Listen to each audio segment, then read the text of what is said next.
తెలంగాణ ముఖ్యమంత్రి రేవంత్ రెడ్డి అలాగే మాజీ ముఖ్యమంత్రి కల్వకుంట్ల చంద్రశేఖర్ గారు ఒకరినొకరు వివాదాస్పద వ్యాఖ్యలతో అయితే దూషించుకునేటువంటి ప్రయత్నం చేశారు.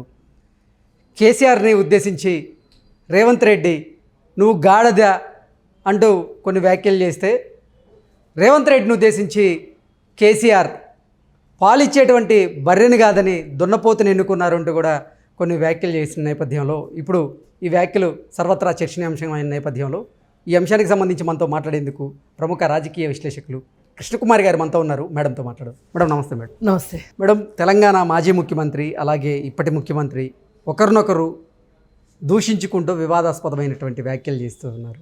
ఏంటి మేడం ఈ వ్యాఖ్యలను ఎలా చూడొచ్చు? అసలు దురదృష్టకరం అండి. రేవంత్ రెడ్డి సీఎం అయిన తర్వాత చాలామంది అనింది ఏంటంటే, ఎలక్షన్కి ముందు రేవంత్ రెడ్డి ఒకలా ఉన్నాడు, ఎలక్షన్ తర్వాత రేవంత్ రెడ్డి ఒకలా ఉన్నాడు. అసలు ఒక మనిషిలో ఇంత ట్రాన్స్ఫర్మేషను అంటే ఇంత మార్పు అనేది నిజంగా మనం చూడగలుగుతామా? అసలు అంటూ అతని దగ్గర ఇలాంటి మనస్తత్వం లేకపోతే గనక ఇంత త్వరగా ఎలా మారతాడు? కానీ ఈ మనస్తత్వాన్ని ఇలా పెట్టుకుని వీళ్ళందరితో వేగాలి అంటే, వీళ్ళందరి మీద పైచేయి సాధించాలి అంటే తప్పనిసరిగా తను ఒక పద్ధతి, ఒక బాడీ లాంగ్వేజ్, ఒక మాట విధానము, ఒక కరుకుగా మాట్లాడే విధానాన్ని అలవాటు చేసుకున్నాడు అనిపించేలాగా రేవంత్ రెడ్డి మార్పుని మనం చూసాం. కానీ ఆ మార్పుని జీర్ణించుకోలేని టీఆర్ఎస్ వాళ్ళు అతన్ని మళ్ళీ అదే విధంగా మాట్లాడించేలాగా ప్రయత్నం చేస్తున్నారు, అతన్ని రెచ్చగొడుతున్నారు. ఒక రకంగా చూస్తే ఒక ప్రతిపక్షంగా అధికార పక్షాన్ని శాసించాలి. దేనికి శాసించాలి? సరి అయిన విధానాలు చేసే విధంగా, ప్రజల కష్టాలు అర్థం చేసుకునే విషయంగా. వీళ్ళే ప్రజలు, ప్రతిపక్షమే ప్రజలు. ప్రజల ఆకాంక్షల్ని, వాళ్ళ కష్టాలని వీళ్ళు ప్రభుత్వానికి నివేదించేలాగా ఉండాలి. అవసరమైతే ప్రజల కోసం, ప్రజల కష్టాల కోసం గట్టిగా నిలబడేటట్లు ఉండాలి, వాళ్ళతో పని చేయించేటట్లు ఉండాలి. అవసరమైతే ప్రజల కోసం కాళ్ళు పట్టుకుంటారా, గడ్డాలు పట్టుకుంటారా, అది వేరే విషయం. వీళ్ళ ఎజెండా మొత్తం ప్రజలై ఉండాలి. ప్రజల బాధలు, కష్టాలు, వాళ్ళ అవసరాలు, వాళ్ళ ఆకాంక్షలు అయి ఉండాలి. కానీ దురదృష్టం ఏంటి అంటే, ఇవాళ తెలంగాణ రాష్ట్రంలో ఎలక్షన్ల ముందు ఏ వాతావరణం అయితే ఉందో, ఎలక్షన్ల తర్వాత కూడా అదే వాతావరణం, దుమ్మెత్తి పోసుకోవడం. అసలు నేను అతను ఒక ఇంటర్వ్యూలో కూడా చెప్పాడు, నిజానికి నేను ఎలక్షన్ల ముందు అలా మాట్లాడాను, నేను ఇవాళ ఒక బాధ్యతాయుతమైన పదవిలోకి వచ్చాను, నేను ఇలా మాట్లాడను, అలా మాట్లాడడం ఆ రోజు తప్పనిసరి అయింది, కానీ నేను అలా మాట్లాడను అని రేవంత్ రెడ్డి అనడం విన్నాం మనం. అలాంటి వ్యక్తిని మళ్ళీ వీళ్ళు గల్లా పట్టుకొని రోడ్డు మీదకి లాక్కుని వచ్చి మళ్ళీ అదే విధంగా చేయడం చూస్తుంటే నాకు ఒకటి గుర్తొస్తుంది. ఇప్పుడు ఒక అతను ఎవరైనా సరే ఒక నేరం చేసిన వ్యక్తిని జైలుకి పంపిస్తారు. అతను పూర్తి పరివర్తన చెంది బయటకు వస్తాడు. బయటకు వచ్చి ఆ పాత జీవితాన్ని మొత్తాన్ని పక్కన పెట్టేసేసి తన పరివర్తన చెందిన జీవితం ప్రకారం జీవించాలనుకుంటే జీవింపజేయని పరిస్థితులు ఎలా ఉంటాయో ఇప్పుడు నాకు ఇదే గుర్తొస్తుంది. వీళ్ళని చూస్తుంటే అది గుర్తొస్తుంది నాకు. అసలు కేసీఆర్ పరిణితి చెందిన నాయకుడు అంటే దానికి కావాల్సినంత రాజకీయ జీవితం ఉంది, అంత వయసు ఉంది, అంత ఆయన ఎన్ని వేల పుస్తకాలండి? 70,000 పుస్తకాలా, 80,000 పుస్తకాలు చదివానని చెప్తాడు. ఇన్ని పుస్తకాలు చదివిన ఒక జ్ఞానికి, ఒక విజ్ఞానికి ప్రతిపక్షంతో ఎలా మెలగాలో తెలీదా? ఓడిపోయినప్పుడు గెలుపు ఓటముల్ని సమానంగా స్వీకరించగలిగిన మనస్తత్వం కూడా ఉండాలి కదా ఒక రాజకీయ నాయకుడికి. ఇవేమీ లేకుండా నువ్వు ఓడిపోయిన వెంటనే ఆ బాధని తట్టుకోలేక బాత్రూంలో పడ్డావు, ఆ తర్వాత వైద్యం జరిగింది, రెస్ట్ తీసుకున్నావు, తర్వాత అసెంబ్లీకి వచ్చావు, అసెంబ్లీలోనూ అదే ధోరణి, నేనే రాజుని ఈ రోజుకి అనే ధోరణి, నేనే రాజు నేనే మంత్రి అనే ధోరణి చూపిస్తున్నావు. సరే, వాళ్ళు విన్నారు, భరించారు. అసలు ఎవరైనా ఒక కొత్త వ్యక్తిని తీసుకొచ్చి చూపిస్తే ఈయనే సీఎం, ఆయనే ప్రతిపక్ష నాయకుడు అనిపించేలాగా మీరు బాగా ఆ విధంగానే ఉంటున్నారు. ఇవన్నీ సరిపోనట్లు మీరు నల్గొండ వెళ్ళి, నల్గొండ మీటింగులో హెలికాప్టర్ వేసుకుని మరి వెళ్ళి మాట్లాడాల్సిన అవసరం ఏమొచ్చింది? వెళ్ళి పైగా మీరేం చెప్పారు అక్కడ? ఈ ప్రజలేదే తప్పు, ప్రజలకి ఏ నాయకుడిని ఎంచుకోవాలో తెలియలేదు. ఎలక్షన్ల ముందు కూడా అన్నాడు, మీ ఇష్టం, ఓడిపోతే నాకు పోయేదేం లేదు, నేను రెస్ట్ తీసుకుంటా, నాలాంటి నాయకుడిని కోల్పోయినందుకు మీరే నష్టపోతారు, ఆ తర్వాత మీరే బాధపడతారు, ఇలాంటి మాటలన్నీ అనున్నాడు. అవును. ఇప్పుడు కూడా అవే మాటలు మాట్లాడుతున్నాడు. ఓడిపోయావు, ఇంకా నీకు జ్ఞానోదయం అవ్వకపోతే ఎట్లా? ఏదన్నా ఒక బోధి చెట్టు కింద కూర్చొని కొంచెం తపస్సు చేసుకుంటేనా కొంచెం జ్ఞానోదయం అవుతుందేమో. ఓడిపోయిన వాళ్ళు ఓడిపోయినట్లు ఉండాలి, ప్రజల కోసం పనిచేయాలి. అవన్నీ కాకుండా ఏమంటాడు ఈయన, పాలిచ్చే గీదను వదిలిపెట్టి దున్నపోతుని తెచ్చుకున్నారు అంటే రేవంత్ రెడ్డి ఊరుకుంటాడా? నువ్వు పాలిచ్చే ఆవును అనుకుంటున్నావేమో, కాదు కాదు నువ్వు గాడిదివి అన్నాడు.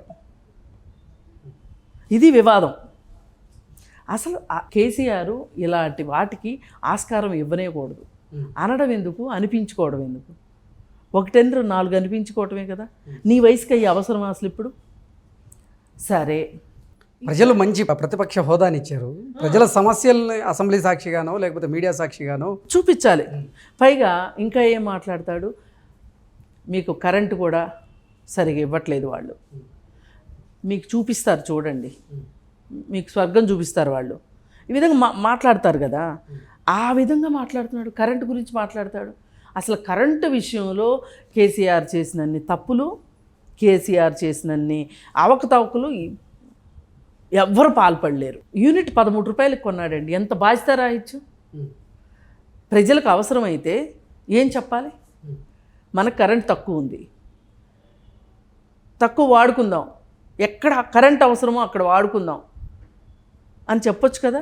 నువ్వు 24 గంటలు కరెంటు ఇస్తున్నానని ప్రజలను భ్రమింపజేసి అసలు పొలాలకు 24 గంటలు కరెంట్ ఎందుకండి? అసలు పగల కరెంటు ఉంటే రాత్రి కరెంటుతో అవసరం ఏంటి? ఇప్పుడు పగల కరెంట్ ఇవ్వలేనప్పుడే రాత్రి కరెంట్ ఇచ్చేవాళ్ళు పొలాలకి, దానివల్ల చాలామంది షాకులు కొట్టి చచ్చిపోయేవాళ్ళు. అసలు నువ్వు పగల కరెంట్ ఇస్తున్నప్పుడు అసలు రాత్రి కరెంటే ఎక్కడ అవసరం? ఇళ్లల్లో అవసరం రాత్రి కరెంటు. చేసినవన్నీ ఇలాంటి పనులు చేసుకుని వచ్చి కాళేశ్వరంలో కరెంటు బిల్లు గురించి మాట్లాడుకుంటే కూడా గుండె చెరువు అవుతుంది. ఆ కరెంటు బిల్లు కట్టాలి, డబ్బులు కట్టాలి అంటే బకాయిలు కట్టాల్సిందేగా, డిస్కమ్లకు కట్టాల్సిందేగా, ఊరికైతే రాదు కదా కరెంటు. దాని బదులు నువ్వు ఇప్పుడు వాళ్ళ రకరకాల విద్యుత్తులు ఉన్నాయి మనకి, థర్మల్ విద్యుత్తు, హైడల్ విద్యుత్తు, పవన విద్యుత్తు, రకరకాలు ఉన్నాయి. అలాగే సోలార్ విద్యుత్తు, ఇన్ని రకాలు ఉన్నాయి. వాటిల్ని పెంచేదానికి నువ్వు ప్రయత్నం చేసి ఉండాల్సింది. ఎంతసేపు ఉత్పాదన వైపు కాకుండా వినియోగం వైపే నీ అడుగులన్నీ ఉన్నాయి. అందుకే కదా ఇంత అప్పుల పాలైంది రాష్ట్రం. ఇదంతా నేను అన్నట్లు కాదు, ఒక పెద్ద ఆయన హరగోపాల్ గారని పెద్ద ప్రొఫెసర్ చెప్పిన మాటలు నేను చెప్తున్నా. ఇవి నా పైత్యం కాదు, ఇది ఆయన చెప్పిన మాటలే. ఆయన ఇదే అన్నారు, మనది మిగులు బడ్జెట్ ఉన్న రాష్ట్రాన్ని అప్పుల రాష్ట్రంగా చేయడం వెనకమాల కేసీఆర్ విద్యుత్ కుంభకోణాలు చాలా ఉన్నాయి అని. ఏమంత అవసరం పడింది? అంతంత విద్యుత్ కొనాల్సిన అవసరం ఏమొచ్చింది? సరే, ఇవన్నీ చేసావు, అయిపోయిన తర్వాత ఇప్పుడు నువ్వు చేసిన తప్పుల గురించి ఆలోచించుకుంటూ ఉండాల్సింది పోయి అధికార పక్షాన్ని రెచ్చగొట్టి చివాట్లు పెట్టించుకోవడం. అసలు వాళ్ళు ఈ మధ్యకాలంలో ఈ 10 సంవత్సరాల్లో ఎప్పుడు అసెంబ్లీ జరపని పద్ధతిలో ఈ అసెంబ్లీ నడుస్తుంది. అసెంబ్లీ చూడాలనిపించేటట్లు నడుస్తుంది. తిట్టుకుంటున్నారు కాదని కాదు, కానీ ప్రజా సమస్యల గురించి మాట్లాడుకుంటున్నారు. ఇప్పుడు ఆంధ్రప్రదేశ్ అసెంబ్లీతో పోలిస్తే గనక ఇప్పుడు జరుగుతున్న అసెంబ్లీ చాలా గొప్పగా ఉంది. గత కేసీఆర్ ప్రభుత్వం అసెంబ్లీ కంటే ఇది గొప్పగా ఉంది. అర్థవంతమైన చర్చ జరుగుతుంది, ఎక్కువ మాట్లాడుతున్నారు అందరూ. ఇలాంటిది పోయి ఇలా తిట్టడం, తిట్టడం.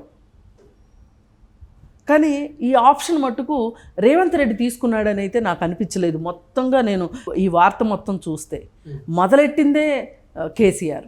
ఎందుకు ఇంతలా మొదలెట్టాడు అంటే రేపు పార్లమెంట్ ఎలక్షన్స్ వస్తున్నాయి. ఈ పార్లమెంట్ ఎలక్షన్స్ లోపు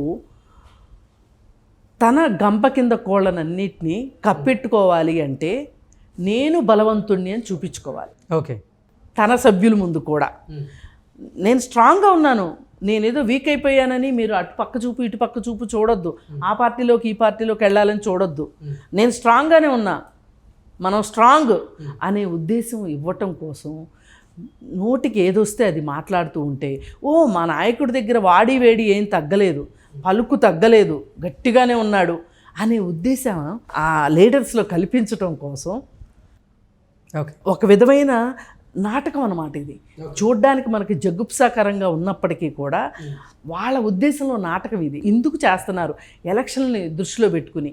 పైగా ఓ పక్క నుంచి మోడీ నుంచి ఆదేశాలు, ఎన్నాళ్ళు పక్కలో పడుకుంటావు, ఇంకా లే, మొత్తం రాష్ట్రం అంతా తిరగాల్సిందే, నువ్వు తిరిగి నీకు బీజేపీకి సీట్లు వస్తే తప్పితే నేను ఊరుకోను, కాంగ్రెస్ మట్టుకు సీట్లు రావడానికి వీల్లేదు అని ఒక టాస్క్ పంపించాడు ఆయన.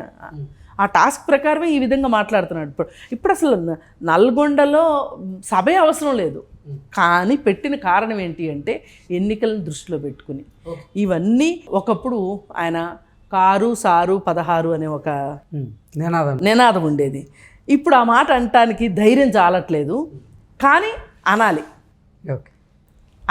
తన జవసత్వాలు ఉడిగిపోలేదు అని ఒక నమ్మకాన్ని కలిగించుకుంటాం కోసం తన కూటమిలో.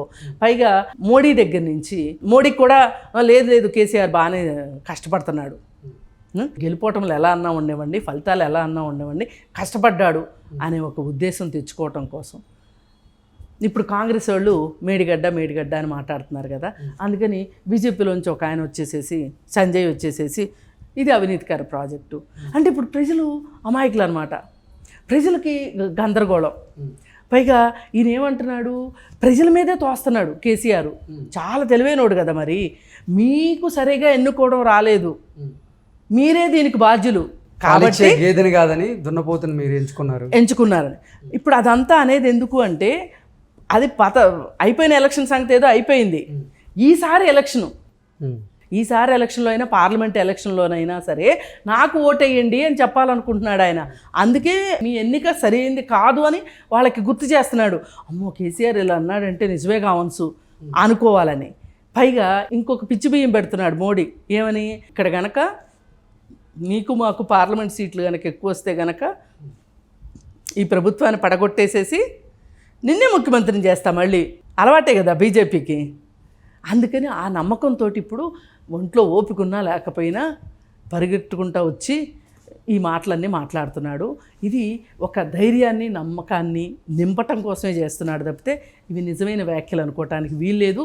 పైగా రాజకీయాల్లో ఇలాంటి వ్యాఖ్యలు చేయటం కరెక్ట్ కాదు. Okay madam, thank you.